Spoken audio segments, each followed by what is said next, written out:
Olá, meus amigos, minhas amigas, sejam muito bem-vindos aqui ao canal do NEP Paulo de Tarso para darmos sequência ao nosso estudo da obra Depois da Morte do grande apóstolo do Espiritismo que foi Leon Denis, que segue sendo.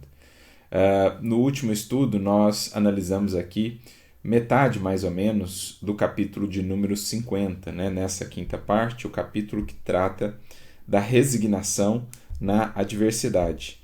Então a gente foi até mais ou menos a metade dele aqui, quando o Leon Denis apresenta uma comunicação espiritual recebida lá num dos grupos mediúnicos, dos quais ele fazia parte, e o espírito então comenta sobre os seus sofrimentos e sobre como esses sofrimentos lhe foram úteis em termos de meditação, de aprendizado, de renovação. Então vou só ler novamente a comunicação e aí a gente segue a partir dela, dando continuidade aqui nesse capítulo de número 50.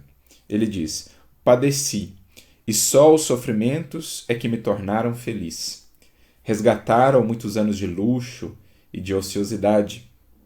A dor levou-me a meditar, a orar, e no meio dos enebriamentos do prazer, jamais a reflexão salutar deixou de penetrar minha alma. Jamais a prece deixou de ser balbuciada pelos meus lábios. Abençoadas sejam as minhas provações, pois finalmente elas me abriram um caminho que conduz à sabedoria e à verdade.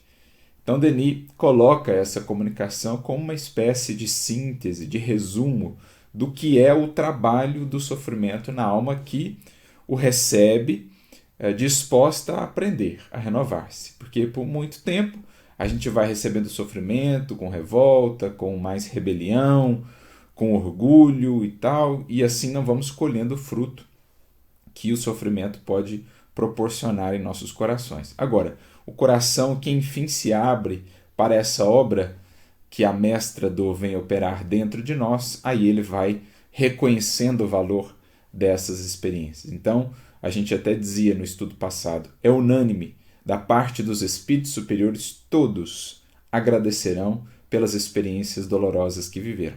Lamentarão a sua rebeldia, os caminhos equivocados que escolheram e tudo mais. No entanto, reconhecerão o papel sublime e tão importante da dor em os despertando para a vida, as finalidades maiores da vida.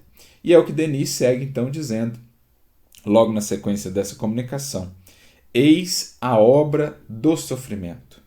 Não será essa a maior de todas as obras que se efetuam na humanidade? E aqui, dentro do que nós já conversamos no estudo passado, ou mesmo ao longo de todo o estudo dessa obra, não é que o sofrimento seja assim glorificado, ele seja um caminho inevitável dentro da criação. Existem sim aspectos do sofrimento que a gente comentou, o estar na matéria, a impermanência associada à matéria, a partida de seres queridos para o mundo espiritual, são parcelas inerentes de sofrimento ao processo evolutivo. Agora, muito do sofrimento é sofrimento criado por nós, amplificado por nós, desnecessariamente. Agora, uma vez que a gente acolhe o papel da dor na criação, aí a gente reconhece também o valor do sofrimento, da cruz, porque nos humaniza, porque nos faz ir mais fundo em nós mesmos, nos faz nos conhecermos, tira-nos da ilusão. E nesse sentido, então, o sofrimento ele passa a ter até um certo aspecto de glorificação, não o sofrer por sofrer, não o culto inveterado do sofrimento associado à rebeldia e à ilusão, não. Agora, o sofrimento que cumpre o seu papel despertador para o ser, esse passa a receber aí uma glorificação na criação pela pena de Leon Denis e também pelo apóstolo Paulo, por exemplo, quando Paulo fala da glória da cruz de Cristo na sua primeira carta aos Coríntios, especialmente ali no capítulo de número 1, para nós a cruz de Cristo tem sido essa glória, essa demonstração do poder de Deus. O que ele quer dizer com isso? O espírito que amadurece, o espírito que desperta, ele reconhece o valor daquela dificuldade, daquela enfermidade, daquela convivência difícil, daquele processo de perseguição, enfim, das expiações mesmo pelas quais ele passa a reconhecer aquilo como um recurso que o colocou de novo no caminho, o apontou para o rumo a ser buscado dentro da criação. Então, essa é a obra do sofrimento. E ele continua, ela se executa em silêncio, secretamente, porém os seus resultados são incalculáveis. Incalculáveis. Porque tira o espírito, às vezes, de um processo de estagnação por séculos, por milênios, e o coloca de volta num roteiro de crescimento, de aprendizado. Só a dor vai conseguir romper, na maioria das vezes, as cascas, as muralhas mais duras que nós construímos de orgulho e de vaidade, abrindo o espírito, de novo, à pobreza em espírito, né, que é um requisito para a conquista do reino dos céus. Só a dor, muitas vezes, é que nos vai levar de volta a essa condição dos pobres em espírito. Por isso, a gente lembra mais uma vez o capítulo de número 11, se não me falha a memória, que no livro Boa Nova trata do Sermão do Monte. Vou até abri-lo aqui, porque é um capítulo muito bonito, exatamente, capítulo de número 11, em que Jesus fala com Levi, orienta Levi, a respeito desses desventurados, dos vencidos da sorte. Ele diz assim, até que a esponja do tempo absorva as imperfeições terrestres através dos séculos ou de séculos de experiência necessária, os triunfadores do mundo são pobres seres que caminham por entre tenebrosos abismos. Porque caminham ali entre abismos enormes, que são os abismos da ilusão que têm percorrido. Então, por hora, estão se mantendo ali naquele aparente triunfo, né? Naquela posição aparentemente superior, mas estão cercados de abismos nos quais cairão mais cedo ou mais tarde.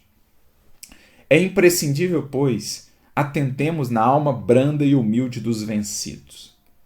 Entendamos por vencidos aqui aqueles que foram trabalhados pela dor, aqueles cujo orgulho foi dobrado pela dor, aqueles que ante as intempéries, as adversidades, enfim saíram daquela posição de cristalização, de indiferença, de rebeldia em que se encontravam.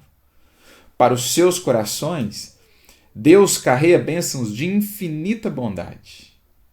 Esses quebraram os elos mais fortes que os acorrentavam às ilusões e marcham para o infinito do amor e da sabedoria. Então a dor foi trabalhando aquelas algemas das paixões, aquelas muralhas que ali os mantinham insulados em si mesmos, né, nos seus pedestais de orgulho. A dor foi quebrando tudo aquilo e os trazendo de volta à condição dos pobres em espírito, para os quais se reserva o reino dos céus. Então caminham, marcham para o infinito do amor e da sabedoria. E aí ele diz, o leito de dor, a exclusão de todas as facilidades da vida, a incompreensão dos mais amados, as chagas e as cicatrizes do espírito são luzes que Deus acende na noite sombria das criaturas. Gente, essa aqui é uma das frases de Jesus no Boa Nova que mais me marcam, assim, pela sua profundidade, pela sua beleza.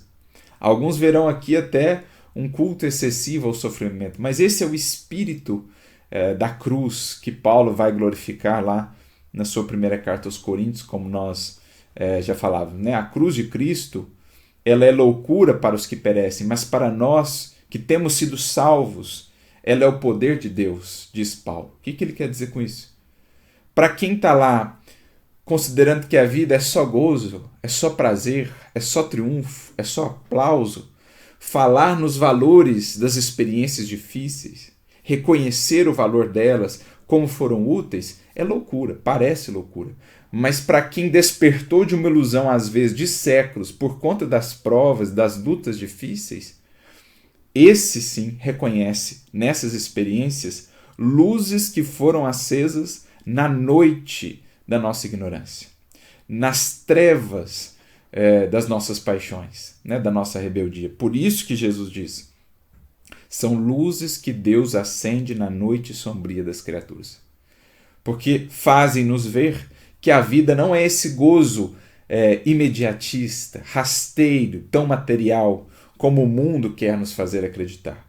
A vida é muito mais do que isso. A vida é descobrir outros gozos, outras alegrias que, se ficarmos nesse materialismo rasteiro, jamais descobriremos.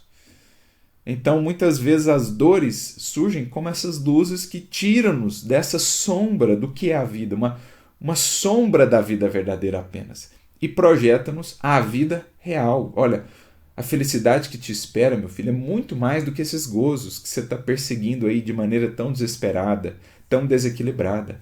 A vida real, a felicidade real é servir, é conhecer, conhecer-se, é libertar-se, é comungar com Deus. Essa é a vida real. Então é o que Jesus está dizendo aqui para Levi. Levi, é necessário amemos intensamente os desafortunados do mundo. Suas almas são a terra fecundada pelo adubo das lágrimas e das esperanças mais ardentes, onde as sementes do Evangelho desabrocharão para a luz da vida.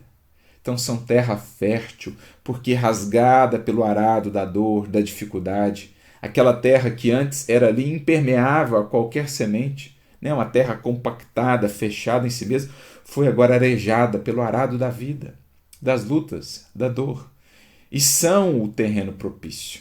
Quantas almas não se tornaram depois grandes servidores, grandes discípulos de Jesus, após passarem por essas experiências, tendo sido antes almas orgulhosas, vaidosas, presas ao materialismo, ao culto de si mesmas, né, ao egoísmo.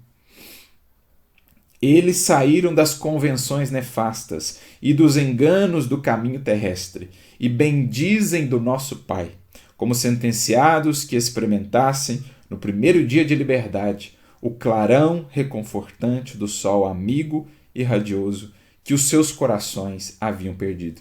Então, a criatura estava lá enfurnada na caverna de si mesma, achando que aquilo é triunfo, que aquilo é vitória, que aquilo é prazer. Vem a dor e diz para ela: saia dessa caverna e veja o sol aqui fora. Como existem formas tão mais belas e mais profundas de alegria, de contentamento, de realização, em comparação com aquilo que você achava ser o ápice da vida. Então, é muito bonito esse trecho de Jesus no diálogo aqui com Levi, lembrando que é um diálogo que antecede o sermão das bem-aventuranças. É como que Jesus explicando o que ele falaria, né, de antemão ali para Levi e para os outros discípulos. E aí ele conclui: é também sobre os vencidos da sorte, sobre os que suspiram por um ideal mais santo e mais puro do que as vitórias fáceis da terra, que o Evangelho assentará as suas bases divinas. Então aqui a gente poderia enumerar, listar como exemplos vivos disso Paulo de Tarso, o próprio apóstolo Paulo, Maria Madalena, o nosso querido Emmanuel, enquanto Públio Lentulus, orgulhoso, né, senador, ali intransigente, incompreensivo, mas a dor foi vencendo aquele coração, foi arando, lavrando aquela terra e se tornou, ou transformou depois aquele coração num terreno tão fértil, tão propício para a sementeira do Evangelho, que já vemos em Nestório e nas vidas que vieram depois, até o trabalho tão valoroso que ele efetuou juntamente com Chico Xavier, no que diz respeito ao Evangelho Redivivo, né, na seara espírita. Então, é um trecho que elucida, que ilustra muito bem o que Denis está falando aqui. Executa em silêncio, secretamente, porém os seus resultados são incalculáveis, especialmente quando consideramos a vida do Espírito, né? Não só uma encarnação, mas a vida do Espírito. Olha o trabalho incalculável de transformação que a dor fez no coração de Públio Lentulus ao longo dos séculos. Olha a produção em termos de evangelho e de luz que isso tem resultado a partir daquelas dores que ele viveu lá como o senador orgulhoso. Desprendendo a alma de tudo que é vil, material e transitório, eleva-a, impulsionando-a para o futuro, para os mundos que são a sua herança. Fala-lhe de Deus e das leis eternas. Olha que bonito. O que a dor vai fazendo? Vai nos desprendendo. É como se a gente fosse caminhando cheio de amarras, cheio de algemas, que são os nossos apegos, né? As coisas do mundo, as vaidades do mundo, as ilusões. Então tem um monte de amarras que nos impedem de caminhar assim mais livres, mais leves dentro da jornada evolutiva. A dor ela vai rompendo cada uma dessas algemas. Ela vai cortando cada uma dessas amarras. E mais, antes o nosso olhar estava assim muito voltado para a terra, para o imediato. A dor ela vai fazendo com que os nossos olhos se projetem para o infinito. A gente caminha na vida material com os pés no chão, equilíbrio, lucidez, mas agora de olhos voltados para a eternidade, para a imortalidade gloriosa que a todos nos espera, para os outros mundos mais sublimes, mais felizes, que são a nossa destinação. Então, a dor ela vai fazendo essa mudança de foco. Quantos espíritos, quantas criaturas não chegam, gente, numa casa espírita, passando justamente por essa mudança de foco. Antes a vida era aquilo ali, trabalho, juntar dinheiro, riqueza, destaque, triunfo, sucesso, prosperidade. A vida era aquilo. Desencarna um ente querido, um filho, uma pessoa, passa a viver uma enfermidade, a criatura começa a ver que aquilo para o que ela voltava os seus olhos não mais a satisfaz, não tem as respostas. E ela começa a olhar para algo que esteja além desta vida, além do que é palpável. Ela começa a projetar a sua visão espiritual para as questões do espírito. Chega na casa espírita, começa a interessar-se por isso. Trabalho da dor, descolando-nos daquilo que é puramente material, falando-nos de Deus, das leis divinas. Esse furacão, digamos assim, esse sopro da dor, né, a turbulência aí que nos envolve, acende dentro de nós as brasas ali adormecidas da consciência, convidando-nos a refletir sobre essas leis que estão aqui, mas que estavam esquecidas, que estavam abafadas por outras tantas inquietações de natureza mais material, como lá na parábola do bom samaritano. Os espinheiros que sufocavam a planta nascente do Evangelho. O que eram os espinheiros?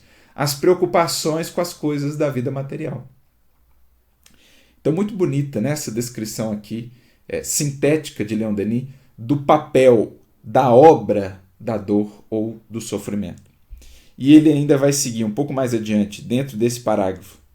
Uma longa vida de dores, de males suportados pacientemente, é muito mais fecunda para o adiantamento do espírito do que uma vida, às vezes, inteiramente de gozos, de prazeres e de facilidades. O mesmo que Jesus disse ali para Levi.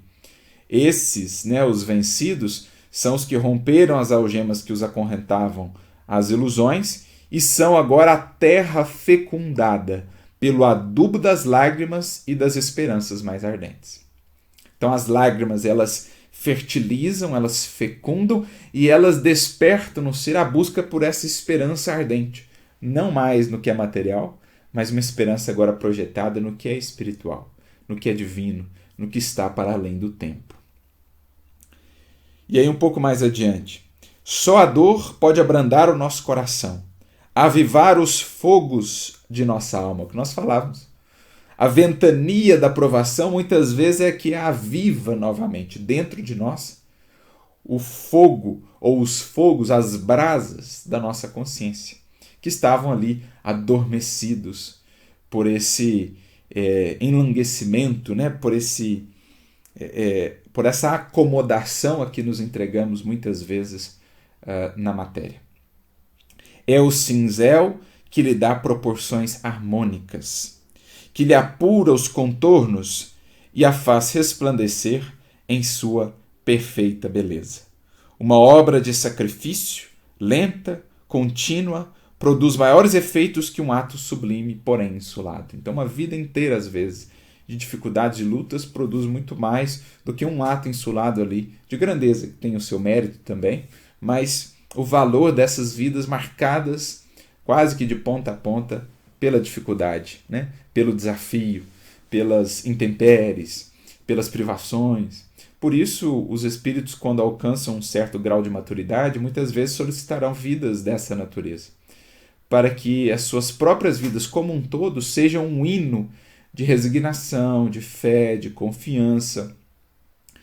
Fazem da sua vida como um todo um livro aberto onde se pode ler o valor aí da resignação, da confiança, da fé, da lucidez, da esperança, ao passo que não são propriamente mártires no sentido de terem morrido por uma causa, são mártires num sentido mais amplo, porque viveram a causa ao longo de toda a vida. Me faz recordar aquela cena muito bonita, né, do livro Ave Cristo, quando um dos personagens principais ali, que é o Quinto Varro, ele vai ser martirizado. No seu julgamento, aliás, aparece ali um jovem que queria ser condenado com ele. Tinha muita gratidão a Quinto Varro pelo seu exemplo, por tudo que havia aprendido com ele a respeito de Jesus e do Evangelho. E ele então se entrega ali como sendo um cristão e que queria morrer com Quinto Varro. Mas Quinto Varro fala mais ou menos nesses termos para ele: não aprendeste que é mais fácil morrer pelo Cristo do que viver uma vida inteira por Ele? Então vá, você que é jovem ainda, e viva uma vida inteira por Ele, que você estará fazendo mais por Jesus do que eu morrendo aqui como mártir. Então é isso que está sendo falado aqui também, né, por Leon Denis. É mais valoroso, tanto para o indivíduo como para uma coletividade, por exemplo, uma vida inteira consagrada ao Cristo, que propriamente um ato de maior grandeza ali no final com o martírio. É claro que os mártires cristãos estão para sempre nesse panteão, né, de vidas luminosas e inspiradoras para todos os séculos. É que era muito próximo ali também aos tempos de Jesus, né? Então, viveram uma vida inteira de consagração a Jesus, de entrega ao Cristo, e ainda culminaram ao final com a oferta daquela própria vida em martírio por amor a Jesus. Mas esse é o nosso compromisso: viver ao longo de toda a vida, nos dias mais corriqueiros, né, mais comuns, ante as lutas, pequenas lutas de cada dia, mas nos momentos também de lutas maiores. É isso que nos compete, a resignação em sentido amplo, para fazer da nossa vida um hino constante de louvor e de reconhecimento ao Cristo, seja qual for a circunstância pela qual estejamos passando. Então, o Leon Denis também vai usar muitas vezes, né, esse símbolo do cinzel como representando o trabalho da dor, que vai desbastando, que vai libertando o anjo preso dentro da pedra bruta, como dizia Michelangelo. Quando falava das suas esculturas e tudo mais, eu já vejo o anjo ali, só vou ajudando-o a se libertar. É o que a dor vai fazendo. Quando os caminhos do amor, mais a menos, não o podem fazer, vem então a dor tirar aquela camada mais grossa, desbastar um pouco mais, para que se revele mais um traço desse anjo em processo de libertação. Ele continua no parágrafo seguinte: consolai-vos, pois, vós todos que sofreis, esquecidos na sombra de males cruéis, e vós que sois desprezados por causa da vossa ignorância e das vossas faculdades acanhadas. Então, consolai-vos. Esse sofrimento oculto, esse sofrimento que não é reconhecido no mundo, em geral não se reconhece o valor daquele que passa com resignação, né? Muitos espíritos ainda não reconhecem isso aqui na Terra, entre os encarnados, mas bem dizei, porque o sofrimento suportado com resignação, mesmo as ocultas, ele ganha ainda mais valor, porque diante de Deus, diante da espiritualidade, passa a ser uma resignação, uma postura virtuosa, sem qualquer outro fim, né, interesse mesquinho, senão o próprio fim da virtude, da glorificação de Deus. Não há ali interesse de aparecer, de ser reconhecido como um grande exemplo, não. Se é um sofrimento vivido com resignação às ocultas, não há ali qualquer interesse senão o de servir a Deus, de ser fiel a Deus. E esse é o valor maior que se pode ter no exercício de uma virtude. Um pouco mais à frente, dentro desse mesmo parágrafo, o Leon Denis diz: não devemos desprezar pessoa alguma, sob humildes e disformes aparências, mesmo entre os idiotas e os loucos, ou seja, aqueles que estão passando por privações por experiências expiatórias as mais difíceis, grandes espíritos ocultos na matéria espiam um passado tenebroso. Então o valor dessas experiências, às vezes, de se estar ali numa cama, em estado vegetativo, a privação, né, da lucidez que muitos espíritos vão vivenciar aqui na matéria, tudo isso tem um valor, tem uma razão de ser, e temos ali, às vezes, espíritos com muitas qualidades já em determinados aspectos, mas que têm um passado a expiar de equívocos em outros aspectos. Então reconheçamos o valor disso tudo. Ali tem o espírito batalhador, que muitas vezes tem em si uma certa lucidez, que não consegue manifestar no corpo durante a vigília, mas que nos ouve, que sente as vibrações com as quais os envolvemos. Então amparemos esses corações também em processos internados, vamos dizer assim, em processos mais profundos, mais intensivos de aprendizado com a mestra dor, né? Com essa despertadora e essa buriladora do nosso ser. Ó vidas simples e dolorosas, embebidas de lágrimas, santificadas pelo dever. Vidas de lutas e de renúncia, existências de sacrifício para a família, para os fracos, para os pequenos, mais meritórias que as dedicações célebres.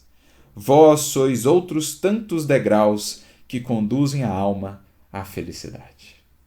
Gente, quantas vidas assim no mundo, que não passam apagadas, talvez vistas por alguns poucos ali mais próximos daquele contexto, mas em geral apagadas, e que são mais meritórias para a alma, são alavancas mais poderosas do que às vezes as grandes e aplaudidas dedicações no âmbito da ciência, da filosofia, que são também meritórias, né? Um indivíduo que se consagrou ali a uma causa científica, filosófica, que foi reconhecida em vida ou pouco depois de partir, tem lá o seu mérito. Mas os espíritos geralmente nos dizem que as encarnações em que mais cresceram geralmente foram aquelas mais apagadas. De dedicação, às vezes, à família, àquele núcleo apenas, a um grupamento ali numa determinada coletividade, né, num rincão, às vezes, afastado, distanciado, onde o espírito ali vai aprender o valor da virtude, distanciada de qualquer reconhecimento. Ser resignado quando ninguém vê. Ser fiel à consciência quando ninguém vê ou valoriza. Ser caridoso, amoroso quando não há qualquer retorno, qualquer reconhecimento. Geralmente são essas as vidas mais meritórias. Recordamos aqui, por exemplo, do caso de Célia, né, no livro 50 anos depois, também Alcino, que é o mesmo espírito que volta no livro Renúncia. Foi uma vida ali basicamente para a família, né? Depois Célia, quando vai lá para o monastério, ela passa a se dedicar mais à comunidade. A Alcione também depois entra, né, para a vida religiosa, mas basicamente esse espírito veio para atuar ali junto àquele grupo de corações familiares. E o quanto não se sublimou aquele coração pelo seu testemunho ali. Não tão reconhecido pelo mundo, que viemos a conhecer graças à obra de Emmanuel, mas que elevou tanto aquele espírito a condições espirituais que estamos ainda a buscar. Então, assim como ela, muitas outras vidas. O próprio Quinto Varro, ele depois teve uma tarefa mais coletiva, mas a priori ele ficou muito focado no auxílio mais dentro do grupo familiar. Então, vidas assim, é preciso saibamos reconhecer o seu valor. O mundo ainda mede o triunfo, a prosperidade, o sucesso com variáveis muito distintas, né? Com critérios e padrões muito distintos daqueles que o mundo espiritual, a lei divina, considerará. Um certo dia na Terra, a gente passará a reconhecer o verdadeiro mérito, o verdadeiro valor. Nós temos lá em Evangelho segundo o Espiritismo aquela mensagem, se não me engano está no capítulo de número 7, né, Bem-aventurados os pobres em espírito, uma mensagem do bispo de Argel, Adolfo, quando ele fala: até quando vocês darão tanto valor àquilo que brilha aos olhos em detrimento daquilo que toca o coração? Até quando? Até quando vocês estenderão tapetes vermelhos para um indivíduo que tem fortuna ou poder, mas cuja alma está ali completamente mergulhada no vício? Até quando esses serão os maiores ídolos, os maiores símbolos de sucesso e prosperidade? ao passo que aquele que vive honestamente, cuidando ali de sua família, um trabalho modesto, simples, mas honesto, com dedicação, com renúncia, com sacrifício, esse indivíduo, esse pai de família, mal é reconhecido. Mal se digna cumprimentá-lo, ao passo que o outro lá, perdido de alma, de corpo e de alma, como diz o Adolfo, bispo de Argel, é recebido com aplausos, flashes e mais flashes. Por quê? Os padrões de reconhecimento de mérito são ainda completamente distorcidos aqui no mundo. Mas a obra dos séculos, digamos, pouco a pouco, é ir mudando esses padrões. É a obra do Evangelho, é a obra do Espiritismo, para a gente reconhecer o valor de vidas como essas. É a vós, é às humilhações, é aos obstáculos de que estáis semeadas que a alma deve sua pureza, sua força, sua grandeza. Exaltando, portanto, essas vidas de lutas. E aí ele faz aqui uma divisão dentro do seu capítulo, em que ele começa a tratar de um aspecto mais específico dentro das adversidades, né, passíveis de serem vividas aqui na matéria. Ele vai tratar agora da partida dos entes queridos, que ele vai dizer ser uma das provas mais cruéis, mais difíceis de lidar, né, especialmente quando se trata de um filho, por exemplo, da partida de uma mãe. Então ele diz assim, o parágrafo começa, né? Se há prova cruel, essa é a perda dos entes amados. E aí mais adiante nesse parágrafo ele diz, nessa hora atribulada, nesse crepúsculo da vida, como se rejuvenesce e reconforta o lampadário que brilha na alma do crente. A fé no futuro infinito, nas novas vidas renascentes, a fé na justiça, na suprema bondade. Então, nesses momentos em que a vida nos lembra, a vida aqui na matéria nos lembra da sua brevidade, da sua efemeridade, dentro de nós, esses valores que têm sido aqui implantados pelo Evangelho, pelo Espiritismo, eles brilham de maneira mais bela. Eles são, digamos assim, realçados, são polidos, tornam-se ainda mais destacados o seu brilho, a sua luz, quando a gente faceia essa brevidade da vida material, pela partida de alguém, de um ente querido. A gente vai buscar mais fundo esses valores. Eles se tornam assim mais vivos dentro de nós, mais presentes. Essas partidas de todos os que nos são caros são outros tantos avisos solenes. Arrancam-nos do egoísmo.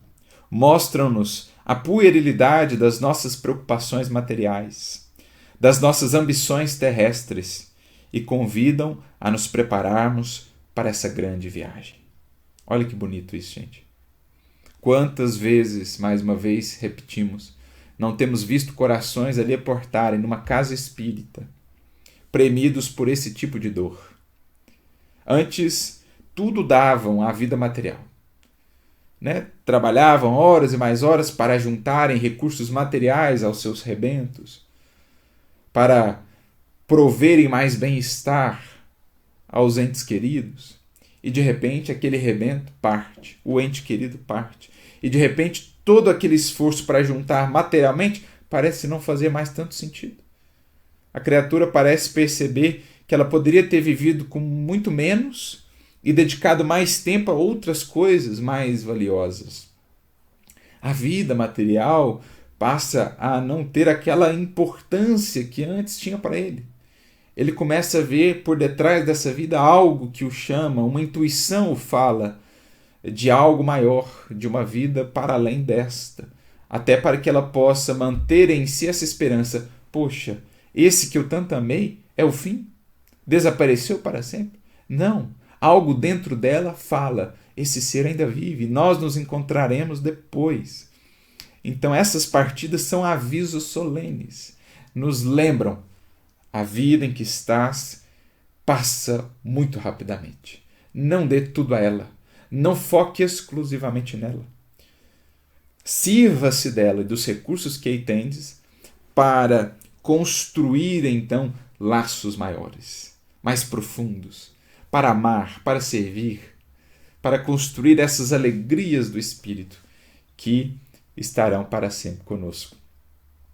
para conhecer essa vida que nos aguarda além, para nos prepararmos para a grande viagem que um dia todos nós faremos. Então são avisos solenes, muitas vezes planejados com esse fim.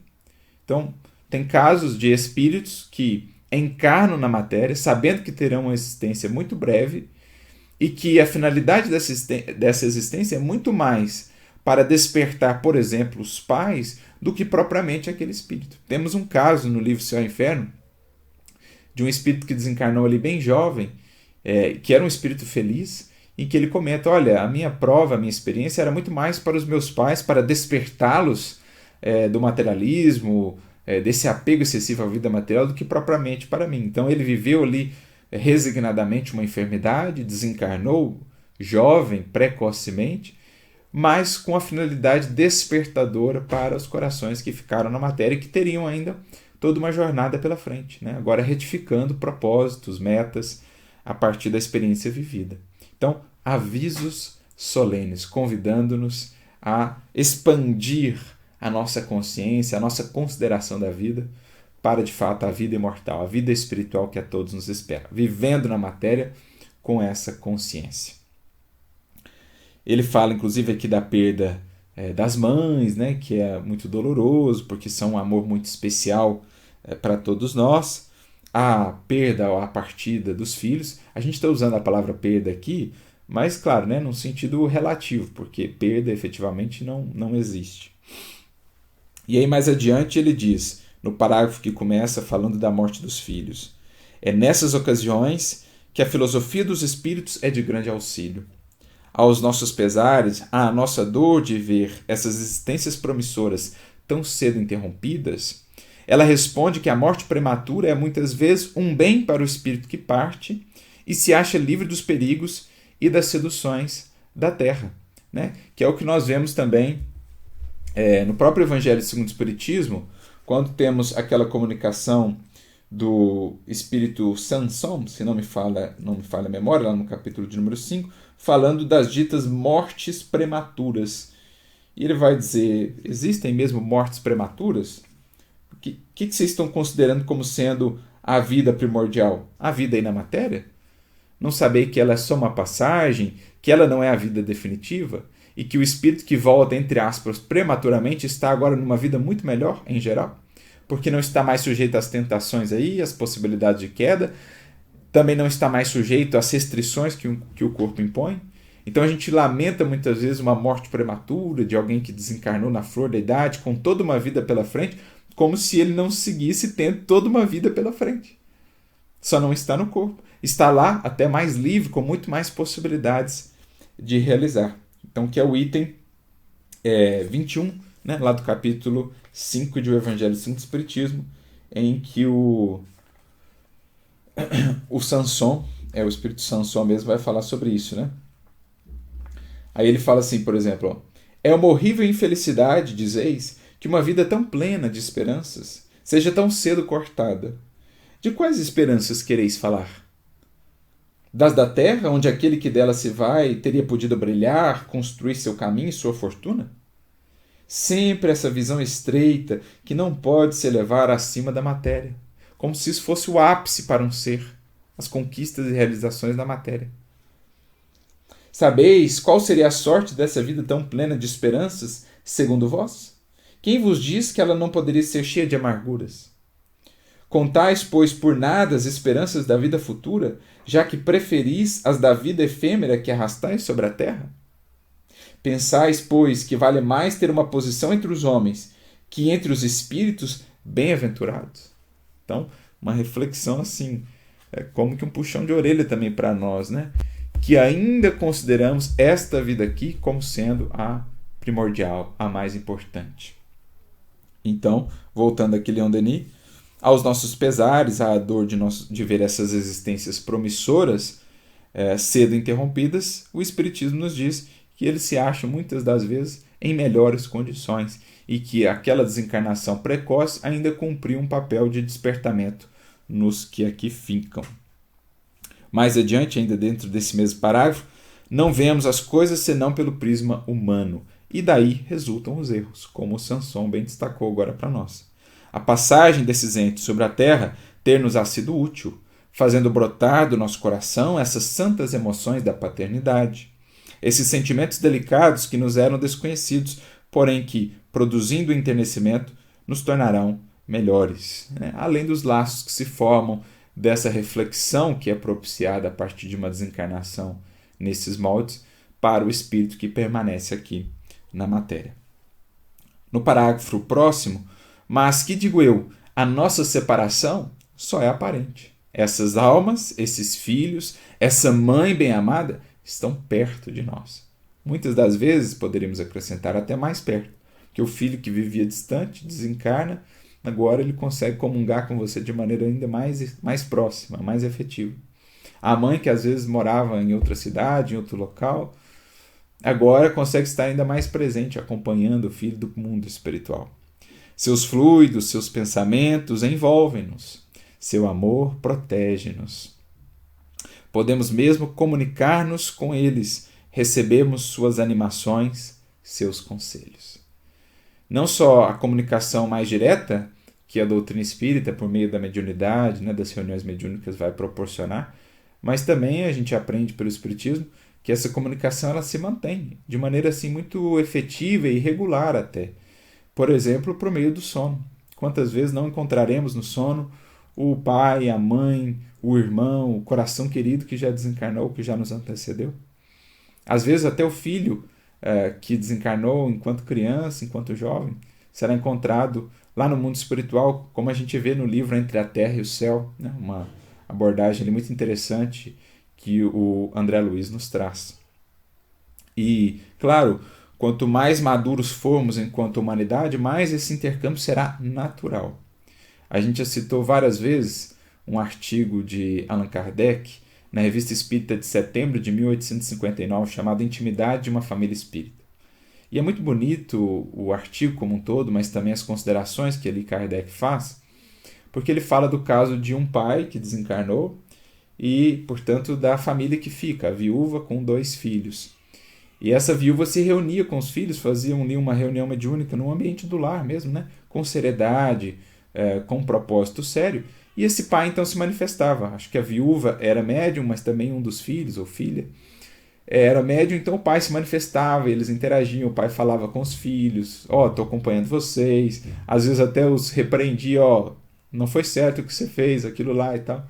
E ao descrever essa cena, né, de uma família ali reunida, convivendo entre 2 planos, Kardec fala, olha que maravilha isso, gente, olha que beleza disso que o Espiritismo vem proporcionar à humanidade. Imaginemos que no futuro as famílias lidarão com esse intercâmbio de maneira tão natural que se reunirão para interagirem com os entes queridos que já partiram, que já antecederam. Aliás, muitas das comunicações que Kardec recebia de outros médiuns, né, e dos médiuns que se correspondiam com ele, que ele inseria na Revista Espírita ou depois nas obras básicas, eram comunicações obtidas em reuniões familiares, em que, por exemplo, o avô se manifestava orientando a família, um pai que já desencarnou.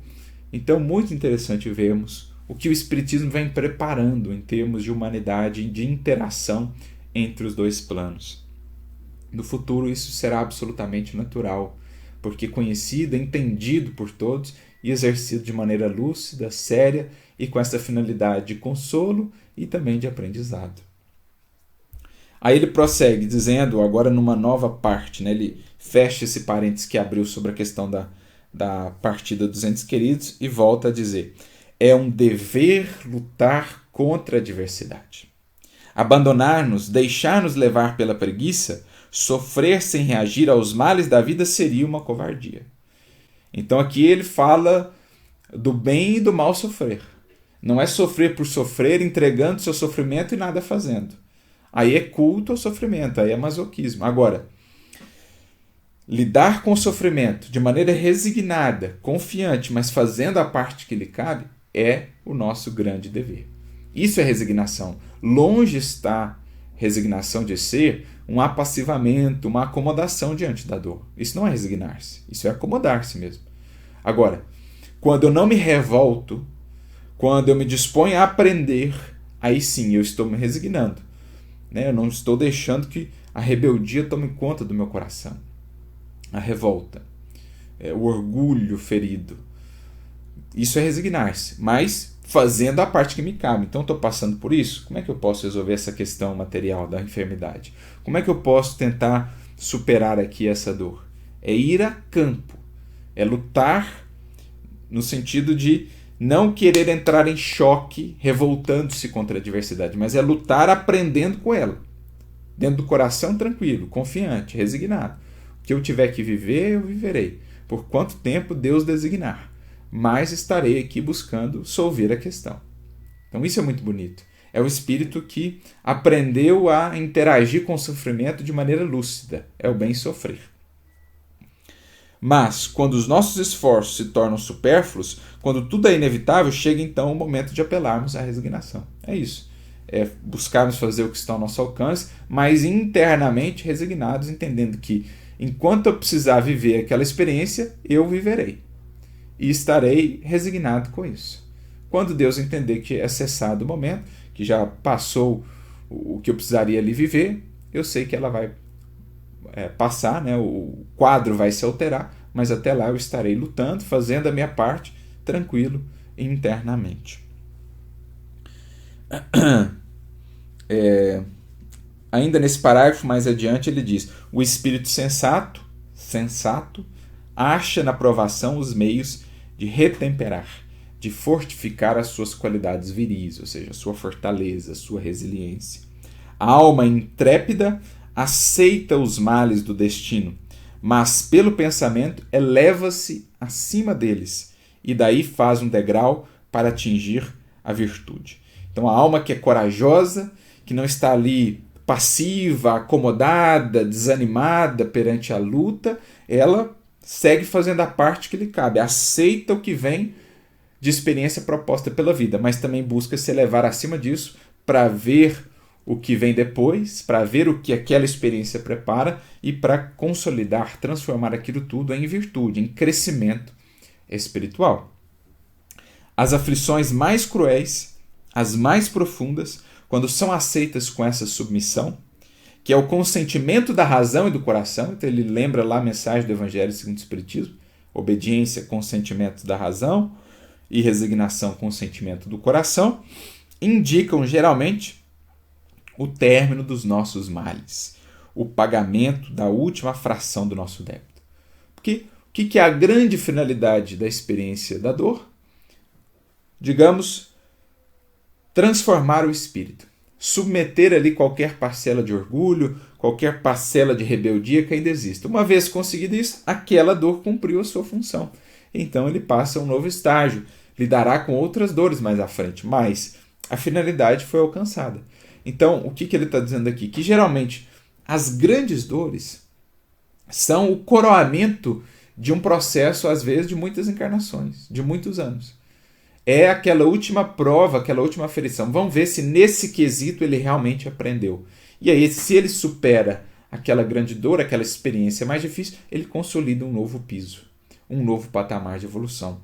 Então, o que ele está dizendo? Indicam geralmente o término daqueles males, a última fração de um débito dentro daquela perspectiva, né? Outros surgirão em outras frentes de progresso que temos a desenvolver.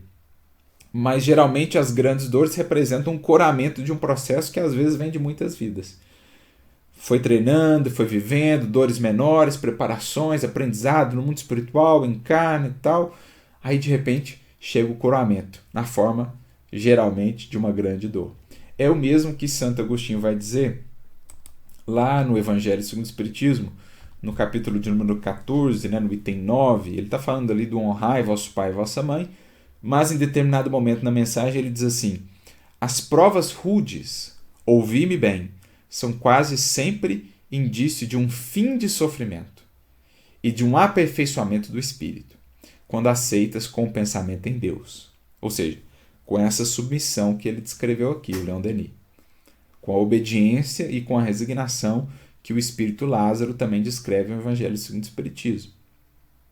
São quase sempre um índice de fim de sofrimento e aperfeiçoamento do espírito. Então, é a prova final naquele quesito da minha evolução para eu consolidar um novo piso, agora com novas demandas, com novas buscas e com novos desafios que virão. Então, as provas rudes, geralmente, elas indicam isso. Ou seja, o alto considerou que o espírito está preparado para aquela prova e que ele tem condições de triunfar sobre ela. É um momento supremo, prossegue Santo Agostinho, no qual, sobretudo, cumpre ao espírito não falir murmurando, ou seja, se revoltando, reclamando, se não quiser perder o fruto de tais provas e ter de recomeçar. Em vez de vos queixardes, agradecei a Deus o ensejo que vos proporciona de vencerdes, a fim de vos deferir o prêmio da vitória. Então, tá rude a prova, meu amigo, minha amiga, bem digamos. É o alto que nos considerou dignos. Estamos próximos aí de um triunfo que viemos trabalhando, que viemos preparando, às vezes há muitos séculos. Bem digamos, portanto. Então, saindo do turbilhão do mundo terrestre, quando entrardes no mundo dos espíritos, sereis aí aclamados como soldado que sai triunfante da refrega, ou seja, da luta, do desafio. Muito interessante vermos aqui, então, essa sintonia entre Leon Denis, o que ele nos traz, e Santo Agostinho, lá no seu comentário em O Evangelho segundo o Espiritismo. No parágrafo seguinte, ele diz, já no finalzinho, nossas faltas são como a túnica de Nesso, apegada ao nosso ser e de que somente nos poderemos desembaraçar pelo arrependimento e pela expiação. Até porque nós aprendemos que o nosso perispírito ele vai registrando todos os desequilíbrios criados pelos nossos equívocos, pelas nossas atitudes equivocadas. Então a nossa túnica, que é o perispírito, né, a túnica aí do espírito, ela está marcada ainda com essas imperfeições, com esses desequilíbrios, com essas manchas. E é preciso ir purificando essa túnica para obtermos aquela túnica nupcial de que nos fala lá a parábola de Jesus, né, a parábola das bodas, que será o nosso pré-requisito, o nosso recurso de ingresso à festa do reino. Né? Lembrando aqui que a túnica de Nesso é uma referência à mitologia grega. Foi aquela túnica que foi dada a Heracles, né, ou a Hércules, e que acabou matando. Ela era uma túnica que estava contaminada com o sangue do centauro Nesso, que queria se vingar ali de Hércules. Ele falou que aquela túnica ampliaria o amor de Hércules para com a sua esposa, Dejanira, né? Então ele enganou a Dejanira e ela, em determinado momento, deu a túnica para o Hércules, querendo que ele a amasse ainda mais, e ele acabou morrendo envenenado pelo sangue ali do centauro. Então, o Leon Denis resgata esse símbolo, né? Porque é mitologia, então é algo extremamente simbólico, que que ele trabalha aqui como sendo esse aspecto ainda das nossas paixões, dos nossos desequilíbrios que ainda nos envolve, que ainda nos causam tantas dores, tantas dificuldades, e que só conseguiremos remover no transcurso das várias encarnações por meio do arrependimento e dos processos expiatórios que vão lavando, digamos assim, a túnica do nosso ser. A dor reina sempre, como soberana sobre o mundo, num mundo de expiação e provas ainda, né? Todavia, um exame atento mostra-nos com que sabedoria e previdência a vontade divina regulou seus efeitos. Então, tudo dentro de uma finalidade maior, regulado pela sabedoria divina. Gradativamente, a natureza encaminha-se para uma ordem de coisas menos terrível, menos violenta, ou seja, com o passar do tempo, a dor ela vai sendo cada vez menos necessária. Em estágios menos adiantados da evolução, como os que nos encontramos ainda, ela se mostra tão necessária, sua função ainda é tão útil. Quanto mais a gente avança nos planos da evolução, menos ela vai sendo necessária, porque aí o espírito vai se guiando mais por consciência, por amor, por livre adesão à lei divina. Então, nas primeiras idades do nosso planeta, a dor era a única escola, o único aguilhão para os seres. Quando nós mal tínhamos ali razão, né, nos estágios mais primitivos da humanidade, naqueles que foram os nossos antecessores, ali era egoísmo puro e o mecanismo de ensino era quase que exclusivamente pela dor. Mas, pouco a pouco, atenua-se o sofrimento. Males medonhos, a peste, a lepra, a fome, vão desaparecendo com o tempo. Já os tempos em que vivemos são menos ásperos do que os do passado. A gente foi domando os elementos, reduzindo as distâncias. Ele vai falando de tudo isso, como que o próprio desenvolvimento da sociedade, da história da humanidade, vai mostrando que a dor ela vai perdendo um certo espaço, porque não vai sendo mais tão necessária pela educação, pela consciência que você vai adquirindo, né? Tudo evolve, tudo progride lentamente, mas com segurança. O mundo e a própria natureza aprimoram-se. Tenhamos confiança na potência diretora do universo. Então a história da humanidade nos fala disso. Nosso espírito acanhado não poderia julgar o conjunto dos meios de que ela se serve, a dor, ou a potência diretora do universo, melhor dizendo. Só Deus tem noção exata dessa cadência rítmica, dessa alternativa necessária da vida e da morte, da noite e do dia, da alegria e da dor, de que se destacam finalmente a felicidade e o aperfeiçoamento das suas criaturas. Então só Deus sabe a medida adequada para cada ser e para a humanidade como um todo desses elementos. Noite e dia, alegria e dor, vida e morte. Deixemos-lhe, pois, o cuidado de fixar a hora da nossa partida e esperemos-la sem desejá-la e sem temê-la. Sem desejá-lo, né, sem querer apressar, mas também sem temer. Vivamos fazendo o nosso melhor e então o retorno será o mais tranquilo possível.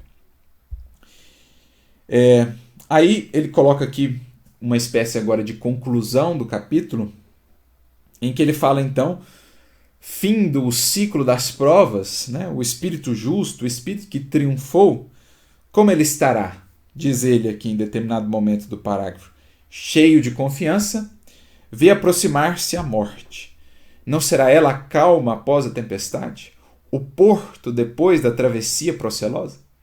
Então, para o espírito justo, para o espírito que viveu com consciência, buscando manter-se fiel ao Evangelho, a morte nada de temor inspira. Pelo contrário, é o descanso, é a libertação. Por isso Paulo dizia na sua epístola aos Filipenses, para mim, o viver é Cristo e o morrer é lucro. Não é que Paulo estivesse exaltando uma morte buscada antes da hora, pelo contrário. Mas para quem viveu Cristo, quem fez da vida um compromisso diário com Cristo, a morte é lucro, porque é libertar-se das limitações impostas pelo corpo, da efemeridade, da impermanência dessa vida e poder voltar à realidade espiritual com a ampliação das percepções, com a comunhão com outros seres, com outras esferas, com outras belezas. Por isso ele diz, para mim o viver é Cristo, para que então o morrer seja lucro, né? A mesma coisa aqui. Não será para aquele que viveu com justiça, com caridade, o porto depois da travessia difícil? A calma após a tempestade? Como é grande o espetáculo oferecido à alma resignada que se apresta para deixar a terra após uma vida dolorosa. Vocês imaginam o que não viram os mártires, né? Antes mesmo de deixarem o corpo já vinham as belezas celestiais, porque já o espírito começa a se desvincular da matéria e começam a acessar as outras realidades. Então as vidas resignadas, as vidas vividas com justiça, com consciência, com dedicação. A desencarnação muitas vezes é aquela desencarnação tranquila, semblante sereno, ao passo que aquele que entregou-se à matéria, tudo deu a ela, não meditou sobre o que o espera depois, vem o desespero, vem o temor, e mesmo as feições muitas vezes demonstrarão aquela agonia, aquela angústia da hora da partida. Aqueles que partem em paz, o semblante é também sereno, celestial. Recentemente, inclusive, lembrávamos de um coração querido nosso que desencarnou aos 90 e tantos anos de vida, e aquela vida bem vivida, de dedicação e tudo mais, comentávamos com a filha, e ela falando então do semblante dele de partida, desencarnou tranquilamente ali, o semblante refletia uma paz, assim, um bem-estar da alma que realmente encontrou ali a sua libertação. O corpo já era um fardo muito pesado, encontrou ali a sua libertação. Docemente sente-se desprender dos laços que prendiam ou que aprendiam a este mundo. Né? Ele diz um pouco mais adiante aqui. Também vê o que a espera. As imagens fluídicas dos seus atos de sacrifício e de renúncia, seus pensamentos generosos, tudo a precedeu, assinalando com balizas brilhantes a estrada da sua ascensão. São esses os tesouros da vida nova. Então é aquilo, ao final, como nos dizem os Espíritos, há uma recapitulação do que foi a vida.